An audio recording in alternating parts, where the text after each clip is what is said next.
las nuevas prácticas agrícolas, en realidad las que se han consolidado en las últimas décadas y que han sumado, por ejemplo, la siembra directa, la tecnificación, pero también la necesidad de producir más al costo ambiental que hoy se advierte en la Argentina y en los países que están tradicionalmente vinculados con la producción agrícola. Cómo se da también la fumigación en zonas urbanas y las enfermedades relacionadas con las nuevas prácticas es lo que queremos analizar junto a Guillermo Folguera, quien es licenciado en biología, licenciado en filosofía y también doctor en ciencias biológicas, además de ser profesor de la UBA y director en el grupo de investigación de filosofía de la biología. Guillermo, ¿cómo te va? Muy buenas tardes, de Telediario Federal, te saludamos. Hola, ¿qué tal? Buenas tardes, ¿cómo están? Un placer, ¿eh?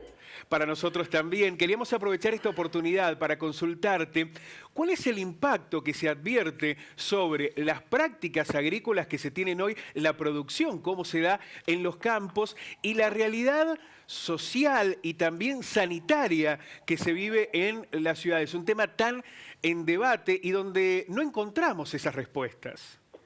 Y con tantas aristas, ¿no? Con tantas cuestiones que se pueden decir. Hay una carencia en general de los diagnósticos en torno a los efectos. Por ejemplo, uno puede marcar por un lado todos los efectos ambientales, algunos de los cuales ya están en vista, por ejemplo, todas las inundaciones que hemos tenido en los años últimos en nuestro país a lo largo del territorio, cuesta no vincularlo con el modelo agroindustrial aplicado. Hay otros que posiblemente sean más noticias en los próximos años, como procesos de certificación del suelo involucrados. Pero además de los daños ambientales y productivos, es importante marcar otros que, como que señalaste, por ejemplo, vinculados con temas de salud, ¿no? Denuncias en diferentes lugares del país en torno a casos de cáncer, en caso de aumento de alergia o de hipotiroidismo. Y después otros efectos sociales que tienen todavía menos prensa, por ejemplo, aumento en la concentración urbana, aumento en la concentración de propiedad y uso de tierras. Así que la verdad que la cantidad de tópicos asociados al modelo agroindustrial son muy diversos y profundos, ¿no? Quería preguntarle sobre un concepto que usted desarrolló en algún momento sobre la emergencia o el ocultamiento como los extremos en donde se perciben algunas enfermedades y el crítico lugar de la ciencia como la solucionadora de los problemas. ¿Se podría explayar al respecto, por favor? Bueno, es un tema sensible, ¿no? Es un tema, ¿qué rol tiene que tener la ciencia y qué rol ha tenido la ciencia en la aplicación de este modelo? Primero es importante este modelo, obviamente en el caso de Argentina, un país que no ha tenido reformas agrarias y donde la concentración de las tierras es claro, tiene una historia larga, ¿no? De tierras en pocas manos. Sin embargo, esto se intensificó mucho a mitad de la década del 90, a partir de la aplicación de un modelo con una añadidura tecnológica a partir de los organismos genéticamente modificados. Y ahí uno ve una primera intervención de la ciencia y la tecnología a partir de la producción y la validación de estos productos. Los organismos genéticamente modificados fueron aprobados a través de diferentes instituciones como la CONAVIA, con aprobación de científicos de diversa característica, y en muchos casos los propios científicos que producían los transgénicos eran quienes lo validaban. Eso por un lado, un papel activo en muchos científicos en la producción. Yo, como me presentaron, evidentemente también provengo del ámbito de la ciencia y guardo cariño con ella, pero también por eso quiero mantener un espíritu crítico respecto al rol y los efectos sociales. Junto con ese rol activo en la participación y producción de los transgénicos, aparece en los últimos años la necesidad que diferentes actores científicos empiecen a intervenir en la denuncia y en la caracterización de esto. Y acá admite un matiz que creo que tu pregunta va ahí. Por un lado, desgraciadamente no han abundado casos como los de Andrés Carrasco, que han tomado una participación activa en torno a la caracterización de este problema. Pero también, junto con esto que acabo de mencionar y que es importante señalar, un rol activo en la ciencia, en la caracterización del problema, el peligro que esconde no otorgarle a las comunidades la propia percepción de los inconvenientes. Y pongo un ejemplo, si acaso se necesita un científico para saber, por ejemplo, si un río está contaminado y se pierde la propia percepción de alguien que vivió en ese lugar toda la vida y que sabe, por ejemplo, la menor cantidad de peces o de aves que tiene el lugar, estamos en un problema. Entonces yo creo que en esa cuestión que no admite blancos y negros y soluciones tan fáciles de ciencia buena, ciencia mala, hay un desafío que tenemos, tanto aquellos que pertenecemos al ámbito científico o profesional, como aquellas comunidades que tienen que reconocer y tratar de levantar sus voces de manera autónoma y establecer un diálogo con conocimientos profesionales. Así que espero haber respondido una pregunta que es difícil, evidentemente, ¿no? Guillermo, ¿cuál es el aporte que puede dar la filosofía en este análisis del cuidado biológico de los espacios naturales y en esta concepción que debemos tener de protección de nuestro medio?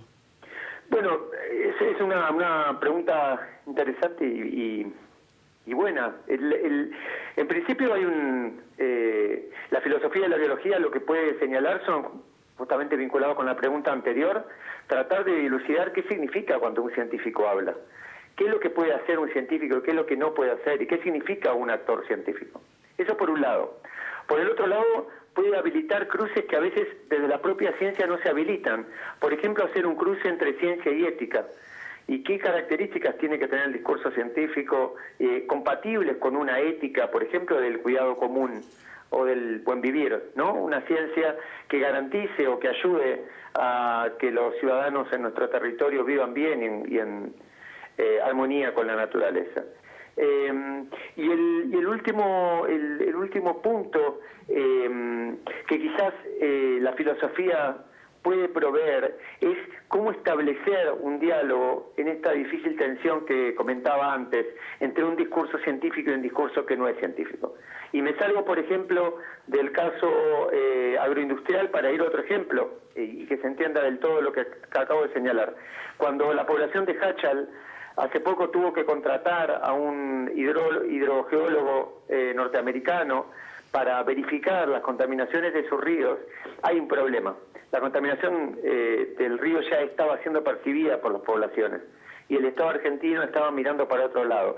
Evidentemente ese rol de validación del profesional es algo que necesita ser cuestionado y quizás es lo que percibo en lo personal y con el colectivo que trabajo, que son unas 15, 20 personas, investigadores, investigadoras de diferentes formaciones, quizás la filosofía pueda proveer el espíritu crítico y los luces para que eso sea posible.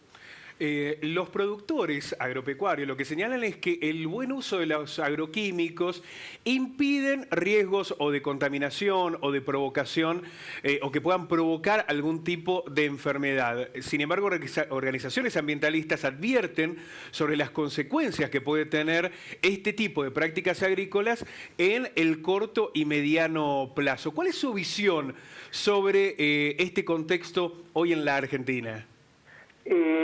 Bueno, el discurso del buen uso es un discurso efectivamente que atravesaba la aprobación de los transgénicos y la aplicación de lo que se llama el paquete tecnológico que involucra, por ejemplo, en el caso de la soja RR, al famoso glifosato y a la soja. Mi percepción empieza por otro lado.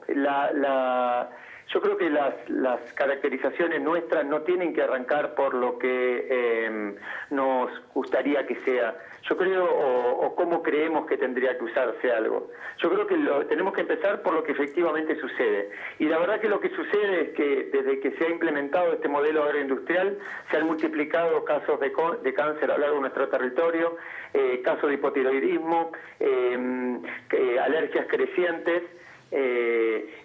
daños ambientales diversos a lo largo del territorio. Entonces, en meterse, involucrarse en una discusión en torno a las buenas prácticas, lo único que hace es hacernos perder tiempo precioso para frenar efectivamente y preguntarnos qué tipo de prácticas pueden aplicarse en el país que realmente conduzcan al bien común. Así que básicamente mi percepción respecto a los que levantan la idea del buen uso es desmarcarse de ese tipo de apreciación y solo verla funcional a una estrategia para continuar con este modelo dominante.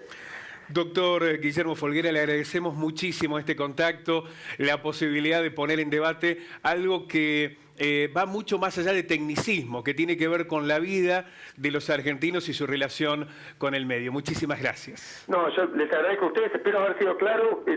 Si no lo han dicho, me gustaría decirlo. Mañana junto con mi colega Cristian Francés estaremos allá en Río Cuarto a las 4 de la tarde dando una charla en la sede de AGD. Así que bueno, quería mandar el anuncio y la alegría de poder visitarlos. Lo vamos a esperar entonces. Un abrazo grande. Gracias a ustedes, un abrazo.